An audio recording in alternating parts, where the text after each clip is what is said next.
Hey friends, welcome back to the channel. If you are new here, my name is Paul, and on this channel I cover things that I'm curious about and things that I've looked into, I like to share. So in today's video, we're going to be doing another pondering video. And with this one, it's going to be on why the best medicines and the worst poisons are not material in nature, rather they are non-material in nature. You could say spiritual to some extent, if you will. And with this particular video, I'm going to even be connecting it with two or three other things to hopefully tie some pieces together. But again, this is a pondering video, so if you think what I'm saying is crazy, that's absolutely fine. So this one begins with this verse in Proverbs. It says this. This is Proverbs 17:22. It says this: "A merry heart does good, like medicine, but a broken spirit dries up the bones." And that's Proverbs 17:22. And so my thoughts come from this. That okay, I do think that the best medicines are the joyfulness, the cheerfulness, the laughter. Okay. I think the worst poison is bitterness. With this specific verse, they talk about a broken spirit, pretty much someone who's hopeless, someone who's just completely destroyed, how it dries up the bones, right? And I think we've all seen that before. If you look at someone who they can have everything that they have in life, but let's say they're depressed, they are hopeless, they can't see an end to the suffering, even though they may have the right amount of food, they may have a place to stay, they may have people around them, but they feel isolated, they feel lonely, in other words. This depression, this hopelessness, but I think even worse, which is bitterness, but that specific one's doing the broken spirit, if you will. They're saying that that one, even just a broken spirit, dries up the bones. And so for me, whenever I think about bitterness, I think that's even worse because there's a resentment, there's a hatred that goes along with bitterness, right? And with a merry heart, obviously there's a cheerfulness. And so we have here the complete opposite. And so where I take these things is not just as metaphors, but what if they actually have some truth to them? And I'm going to tie it into something to where I think this actually could be legitimate, and why that these things are actually the best medicines and the worst poisons, more than actual literal good medicine or poison, like on the material realm. And so whenever I think about, okay, what is cheerfulness, or what is joyfulness? What is a merry heart? Or what is broken spirit? What is bitterness? What are these things? Essentially all this is stories going on in our own head. If this is, cheerfulness that we're feeling, man, this life is just so good. This is what we're constantly telling ourselves. Life is so good, da, da, da, da. And then that lifts our spirits up, and then that gives life to our body. We tend to feel energized when we are joyful. We tend to feel energized when we're happy. And then you ever notice people with like the more of the negative thoughts, who maybe have bitterness against the world, maybe they're more lazy, or they're more down in general. Their energy levels definitely seem to be down, and they're more prone to getting sick. That's for sure. And then you see people who are more cheerful, more lively. It's like, man, when's the last time you got sick? Now, of course, there are outliers for all this, but you get the general idea of what I'm saying, right? So let's transition now into the thought of, okay, so if both of these emotions are simply stories going on in our head, and then these stories going on in our head can thus translate to health, or lack of health in our body. Now I'm wondering, New Testament, let's take the idea of God cursing. I think was it a plant? Was it a fig tree? Something like that. He cursed it, right? It didn't have fruit on it or whatever, and he cursed it, and then the next day it dried up and withered. And I've even looked into this. You can type it in on Google if you want, but they've done this. They've done studies with water. They've done this study on plant. Speak to one plant or one glass of water, whatever, negatively, and speak to one positively. And if you freeze them, you'll notice that the ice crystals in one become all bad shaped, and then the ice crystals in the other one become all beautiful. And then this plant, it's all not looking healthy. And then this plant, it's looking all healthy. And I have not done these experiments. I've simply looked it up online and seen some of those, and I've gone, huh, that's kind of interesting, to say the least. And so again, what is a blessing and a curse? It's simply a story that we're communicating to the outside.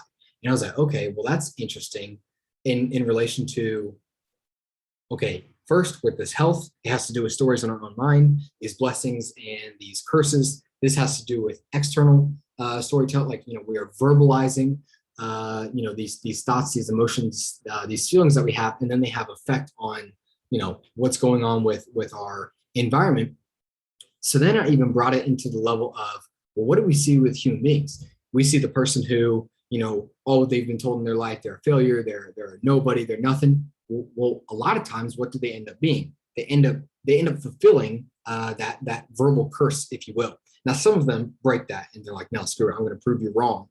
But then the other people, and they've been told, hey, you can go do this, you can go do that, and they get encouraged to do these things. They're blessed, if you will, in an affirmation sense, and then they go on to, achieve some good things. And of course, there's outliers on that side. They get told all the good things, and then they end up being a lazy one.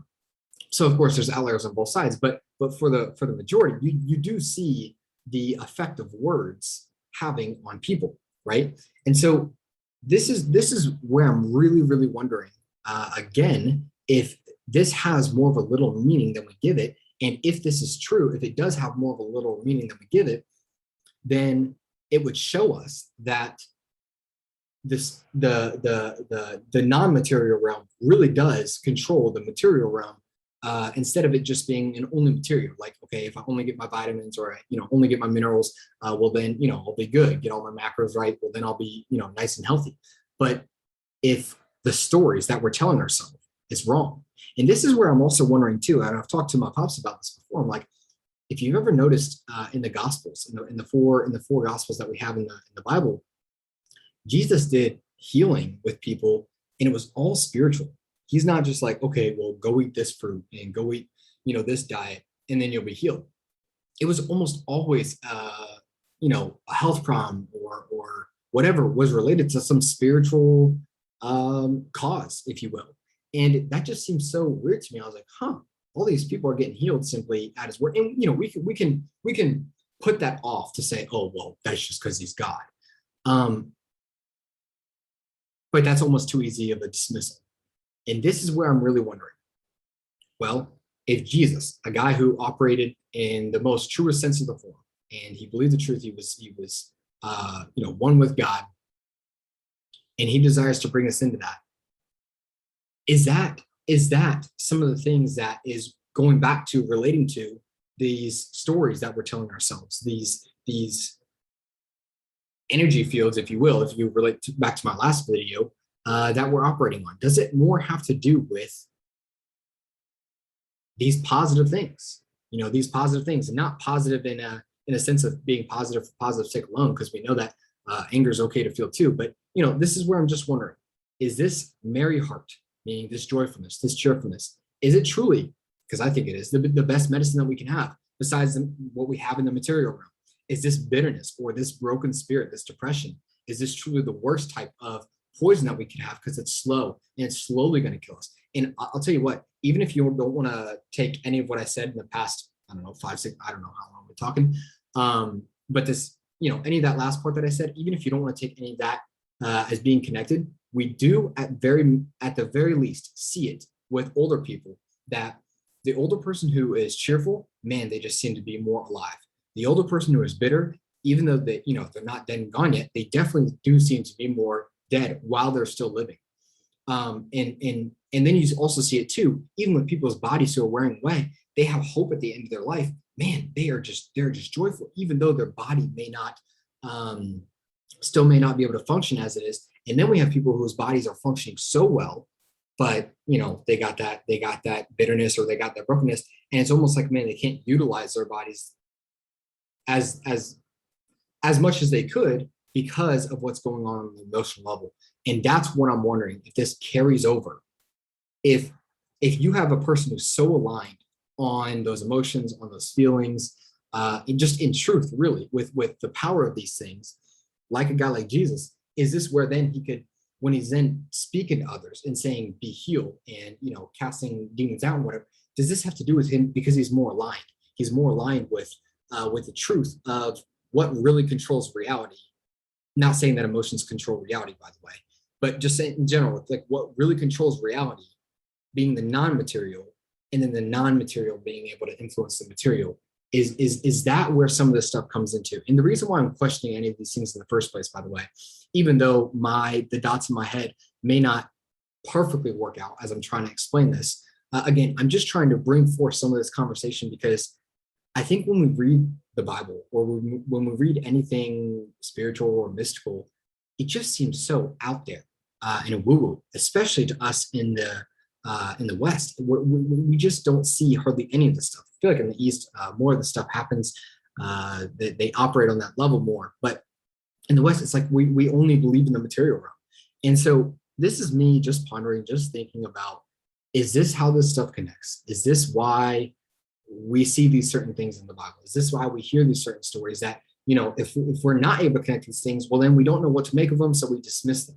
And so this is me attempting to think about, is this a possibility? If it's completely wrong, then it's completely wrong.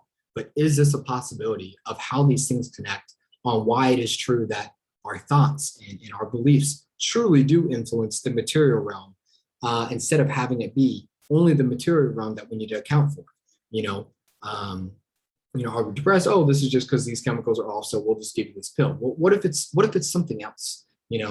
Oh, you got this problem. Well, we'll just give you these pills. What if it's something else again? So that's simply the thoughts that I'm trying to bring forward here. Again, if you agree or disagree, let me know down in the comment section below. I would love the feedback. Again, I feel like these pondering videos are the type that I really would like to dialogue with people on. I really would like to hear other people's thoughts, because again, I'm just connecting what I've learned, and maybe some of those connections may be off, or maybe they'll be on, but I would only know as I get feedback on these. So let me know the feedback down in the comment section below. With that being said, I'll see you guys in the next one.